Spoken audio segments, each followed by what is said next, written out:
Women's college M A road ने ये 2 day international conference organise की है on multi disciplinary research and innovation. See basically national education policy 2020 talks about integration. तो पहले हम silos में एकेडमिकली काम करते थे, अलग अलग करिकुलम होता था, स्टूडेंट लाइक स्पेशलाइज करता था, फिजिक्स वाला स्टूडेंट आगे पीछे किसी सब्जेक्ट की तरफ उसका ध्यान नहीं होता था। अब हम करिकुलम को पूरा इंटीग्रेट कर रहे हैं कि फिजिक्स का स्टूडेंट म्यूजिक भी पढ़ रहा है, फिलोसफी भी पढ़ रहा है, सोशियोलॉजी भी पढ़ रहा है। So basically it's like making students socially productive individuals in the society. और जब हम जैसे मैंने बात की, अगर टेक्नोलॉजी की इंटीग्रेशन नहीं होगी, एग्रीकल्चर में देखिए टेक्नोलॉजी नहीं होगी, तो हम पुराने तरीके से आगे प्रोग्रेस करेंगे। एकेडमिक्स में आप देखिए नेशनल एजुकेशन पॉलिसी 40% कोर्सेज जो है वो स्टूडेंट को ऑप्शन देता है कि मूक्स के ऑनलाइन करो, 60% कोर्सेज जो है वो उनको कॉलेज में करने हैं। So it's integrating technology into the regular curriculum. So multi disciplinary का ये है कि साइलोज में काम नहीं करो, सारे सब्जेक्ट्स के साथ कोलैबोरेट करके इंटीग्रेट करो, सो दैट कल को आपको एक जनरल पर्सपेक्टिव होगा। देखिए श्री सौरभ भगत ने कितनी अच्छी बात की कि हमको सोसाइटी में अपने रिसर्च को कैसे लेना चाहिए, प्रॉब्लम है उसको सोल्यूशन बना के पॉलिसी मेकर्स को देके उसको एंटरप्रेन्योर्स स्टार्टअप्स की तरफ ले जाना चाहिए। मैडम रश्मि सिंह जो है हमारी, उन्होंने कितनी अच्छी तरह बोला कि सोसाइटी को जब तक हम इंटीग्रेट नहीं करेंगे, प्लस एक जेंडर का पर्सपेक्टिव कितना इंपॉर्टेंट है, एक फीमेल का पर्सपेक्टिव कितना इंपॉर्टेंट है पॉलिसी मेकिंग में, डिसीजन मेकिंग में। और अगर एकेडमिक्स की बात करेंगे, ये हमने ऑलरेडी अपने करिकुलम में इंटीग्रेट कर लिया है।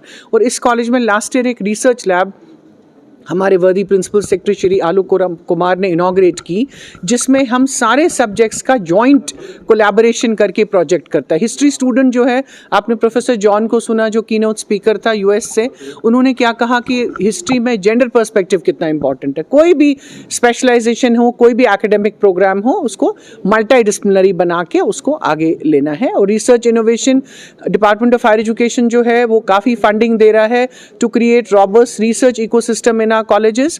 और जो काफ़ी कॉलेजेस में रिसर्च सेंटर्स बन गए हैं जहाँ कोलैबोरेटिव रिसर्च हो रहा है। और फोकस हमारा है कि हम पेटेंट्स जनरेट करें, ये नहीं कि सिर्फ पब्लिकेशंस करें और अपना हाई इम्पैक्ट फैक्टर देखें, वो रिसर्च करें जो कल को सोसाइटी में प्रोडक्टिव होगा। और इनोवेशंस की तरफ, बिकॉज वी रियलाइज कि how important it is, otherwise हम अनएम्प्लॉयबल ग्रेजुएट्स को चर्न आउट कर रहे हैं। तो एम्प्लॉयबिलिटी का इंडेक्स बढ़ाने के लिए उसको लिंक करें एजुकेशन के साथ, और ऐसे बच्चे कल को प्रोड्यूस करें जो जॉब प्रोवाइडर्स हो जाएं, सिर्फ जॉब सीकर्स ना हो। गवर्नमेंट भी एम्प्लॉय कर रही है लोगों को, ऐसा नहीं है गवर्नमेंट सेक्टर में हम खोजेंगे कोई जॉब्स नहीं होंगे। टेक्नोलॉजी से जॉब्स थोड़े रिकैलिब्रेट हो जाएंगे, लेकिन ये है कि हमको स्टूडेंट्स को ज़्यादा से ज़्यादा ध्यान दिलवाना है to become innovators, to get into startups and to become entrepreneurs. Thank you. Yes, they are. I have to tell you that infrastructure. Yes, I will tell you. We have right now we have 140 colleges. We have 90 140 across UT of Jammu and Kashmir. 90 are established colleges. We agree कि जो 50 नए colleges बने हैं, उसमें हर एक college में अभी कहीं कॉलेजेस में लैंड इश्यूज हैं, कहीं कॉलेजेस में परमानेंट बिल्डिंग्स नहीं बनी हैं। So we realise that. But ये जो है 3+1 ये सब जगह हमने इंट्रोड्यूस किया है, लेकिन इसमें स्टूडेंट्स को चॉइस है। 3 साल के बाद बच्चा एग्जिट ले सकता है। सो हम उन्हीं कॉलेजेस में 4th ईयर का ज़्यादा फोकस करेंगे जहां हमारे पास एस्टैब्लिश रिसर्च लैब्स होंगी, स्टूडेंट्स को कोई दिक्कत नहीं होगी। ये तो फ्लेक्सिबल प्रोग्राम है, एंट्री एग्जिट है, 1 साल के बाद भी बच्चा एग्जिट ले सकता है। लेकिन जो हमारे 50 नए कॉलेजेस है उसमें फोकस है इस वक्त, कल ही स्क्रीनिंग कमेटी की मीटिंग हो गई कि उनमें इमीडिएटली हम परमानेंट कैंपसेस क्रिएट करें।